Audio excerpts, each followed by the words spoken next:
बाबा साहब अम्बेडकर, उन्होंने अपने जीवन में सबसे ज़्यादा महत्व शिक्षा को दिया था और उन दिनों में छुआछूत भी बहुत ज़्यादा थी। वो जब स्कूल जाते थे तो उनको क्लास के बाहर बिठा देते थे। एक टाइम रोटी कम खा लो लेकिन अपने बच्चों को अच्छी शिक्षा देनी है। हमें पंजाब में शांति और कानून व्यवस्था बना के रखनी है। कई बार कठोर निर्णय लेने पड़ते हैं, लेकिन आम आदमी पार्टी की हमारी पंजाब सरकार भगवंत मान जी के नेतृत्व में अगर हमें कठोर निर्णय लेने पड़ेंगे, हम कठोर निर्णय लेने से भी पीछे नहीं हटेंगे। ये जो सेंटर बनाया जा रहा है, इस सेंटर के जरिए गुरु रविदास जी की पवित्र वाणी को पंजाब के नहीं, देश के नहीं, पूरी दुनिया के कोने कोने तक पहुंचाया जाएगा। उसके ऊपर रिसर्च की जाएगी, शोध किया जाएगा, अनुसंधान किया जाएगा। इतने महान और पुण्य काम में मुझे भागीदार बनने का मौका मिला, इसके लिए मैं बहुत बहुत सौभाग्यशाली अपने आप को मानता हूं। बाबा साहब अम्बेडकर, उन्होंने अपने जीवन में सबसे ज़्यादा महत्व शिक्षा को दिया था। वो एक बहुत बहुत गरीब परिवार से आते थे, उनके घर में खाने को भी कुछ नहीं था और ऐसे परिवार से और ऐसे गांव से निकल के उन्होंने एक पीएचडी की डिग्री करी अमेरिका से और एक पीएचडी की डिग्री करी लंदन से। दो पीएचडी की डिग्री उस जमाने में करी थी और वो हमारे देश के आज़ाद भारत के कानून मंत्री बने और उन्होंने हमारे देश का संविधान लिखा। आज भारत के संविधान को पूरी दुनिया मानती है। तो उन्होंने अपनी जिंदगी में सबसे ज़्यादा महत्व शिक्षा को दिया था कि कुछ भी करो, एक टाइम रोटी कम खा लो लेकिन अपने बच्चों को अच्छी शिक्षा देनी है।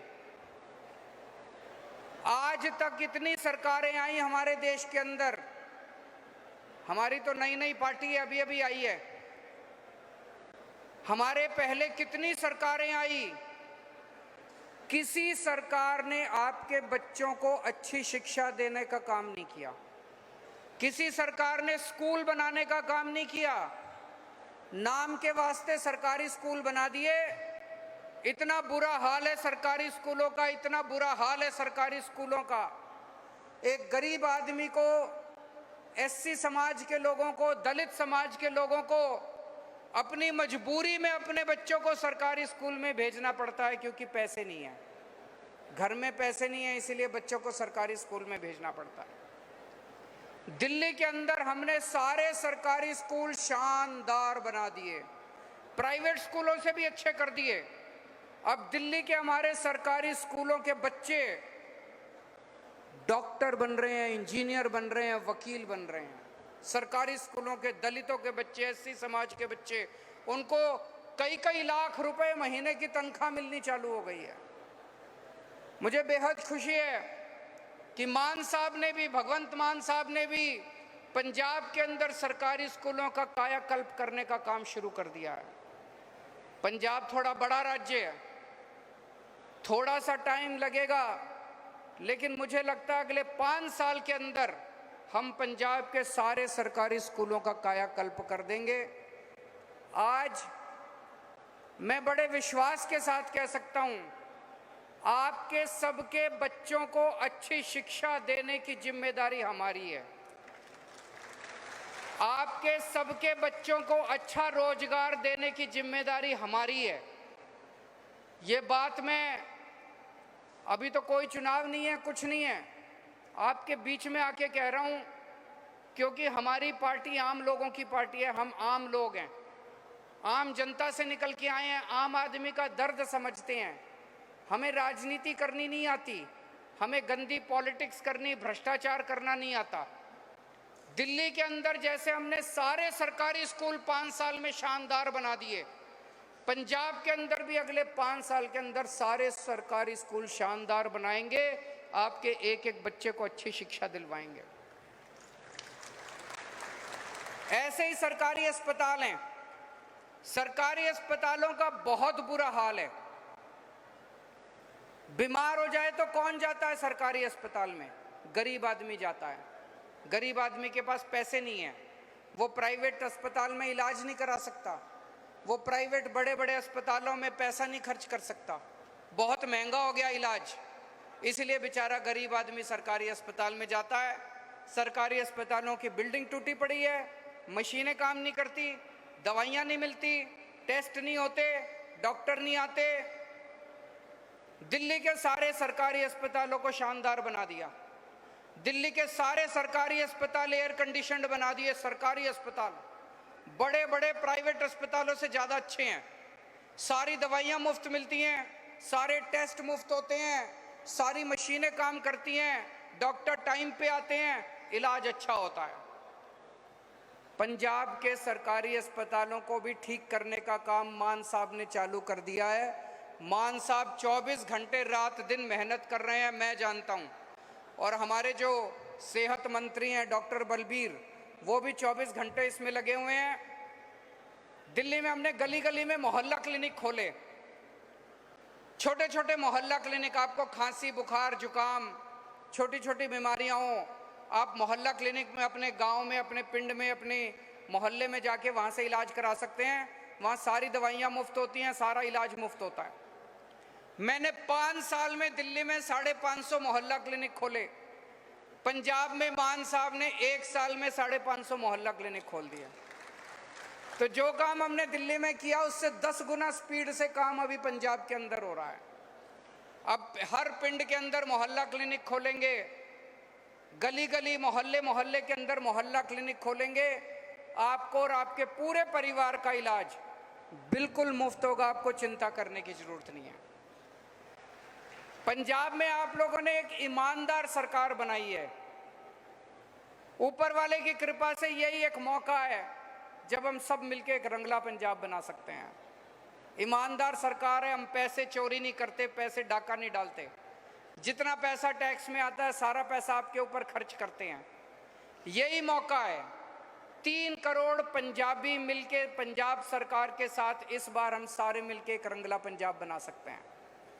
पिछले कुछ दिनों में आपने देखा किस तरह से कुछ लोगों ने पंजाब का माहौल खराब करने की कोशिश की। हमें किसी हालत में माहौल खराब नहीं होने देना। हमें पंजाब में शांति और कानून व्यवस्था बना के रखनी है। कई बार कठोर निर्णय लेने पड़ते हैं, लेकिन आम आदमी पार्टी की हमारी पंजाब सरकार भगवंत मान जी के नेतृत्व में अगर हमें कठोर निर्णय लेने पड़ेंगे, हम कठोर निर्णय लेने से भी पीछे नहीं हटेंगे। पिछले कुछ दिनों के अंदर जिस तरह से पंजाब के अंदर शांति व्यवस्था बनाए रखने के लिए मान साहब ने कठोर निर्णय लिए, लेकिन बिना एक भी गोली चले, बिना कोई भी खून बहे, पूरे पंजाब के अंदर आज शांति व्यवस्था बरकरार है। और जो गलत काम करने की कोशिश कर रहे थे, माहौल खराब करने की कोशिश कर रहे थे, वो लोग आज दुम दबा के भाग रहे हैं। तो किसी जो भी शांति खराब करने की कोशिश करेगा उसे बख्शा नहीं जाएगा। आज पंजाब के अंदर जो नशा बेचने वाले हैं वो भी दुम दबा के भाग रहे हैं। मैं ये नहीं कहूँगा कि सारा नशा खत्म हो गया, अभी भी इधर उधर काफ़ी लोग हैं, लेकिन आप लोगों का साथ चाहिए।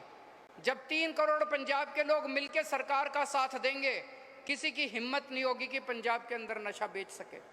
तो सारे पंजाब के लोगों को मिलकर नशा बेचने वालों को भी पंजाब से बाहर भगाना है, इनको भी पकड़ के जेल में डालना है जितने नशा बेचने वाले हैं। तो मैं कानून व्यवस्था के अंदर भी जितना सुधार हुआ है, जब पंजाब में हमारी सरकार बनी, हम देखते थे बड़े बड़े गैंगस्टर, बड़े बड़े अपराधी, कोई इस नेता का है, कोई उस पार्टी का है, कोई उसके साथ उसका संबंध है, वो उसका माई बाप है, वो उसका गॉडफादर है, सबकी कहीं ना, सारे गैंगस्टर, सारे बड़े बड़े अपराधियों की कहीं ना कहीं सेटिंग थी, इसीलिए किसी को पकड़ा नहीं जाता था। आम आदमी पार्टी की किसी के साथ सेटिंग नहीं है, इसलिए एक एक करके पिछले 1 साल के अंदर जितने गैंगस्टर और जितने अपराधी पकड़ पकड़ के जेल में डाले हैं, धीरे धीरे आपको पता लगने लगा है कि पंजाब के अंदर कैसे शांति व्यवस्था आने लगी है, कानून व्यवस्था आने लगी है। हमें बच्चों के लिए नौकरियां देनी है, बच्चों को, हमें बच्चों के हाथ में कंप्यूटर देने हैं, हमें बच्चों के हाथ में नशा नहीं देना, हमें बच्चों के हाथ में बंदूक नहीं देनी। पंजाब के लोग इतने अच्छे हैं। अभी मैं नांगल से आ रहा हूँ, कितनी खूबसूरत जगह है नांगल, इतनी खूबसूरत सतलुज नदी है, सामने पहाड़ हैं, इतनी खूबसूरत जगह भगवान ने बनाई है पंजाब। इसको कुछ लोग जब माहौल खराब करने की कोशिश करते हैं, उन्हें किसी भी हालत में माहौल खराब नहीं करने देंगे। अभी पिछले दिनों 25,000 के करीब, मान साहब 25,000 नौकरियां, सरकारी 26,797 सरकारी नौकरियां मान साहब ने दी है बच्चों को। उसी तरह से पहले आप देखते थे, हमारी सरकार के पहले टीचर पानी की टंकी पे चढ़े हुए हैं, डॉक्टर पानी की टंकी पे चढ़े हुए हैं। अब ऐसा कुछ भी सुनने को नहीं मिलता कि कोई पानी की टंकी पे चढ़ा हुआ है। सबको पक्का कर रहे हैं धीरे धीरे। टाइम लग रहा है, टाइम लगता है। जब आप पक्का काम करो तो पक्का काम करने में टाइम लगता है, लेकिन अब आपको कोई पानी की टंकी पे चढ़ा हुआ नहीं मिलता। तो पंजाब धीरे धीरे धीरे धीरे पटरी पे आ रहा है। आप सब लोगों ने बहुत दुआएं दी हैं हम लोगों को। आज गुरु महाराज जी की भी दुआ लेने के लिए, आशीर्वाद लेने के लिए आए हैं, बाबा जी का भी आशीर्वाद लेने के लिए आए हैं। मैं अपने आप को बहुत सौभाग्यशाली समझता हूँ, आज यहाँ आने का मौका मिला। जय गुरुदेव।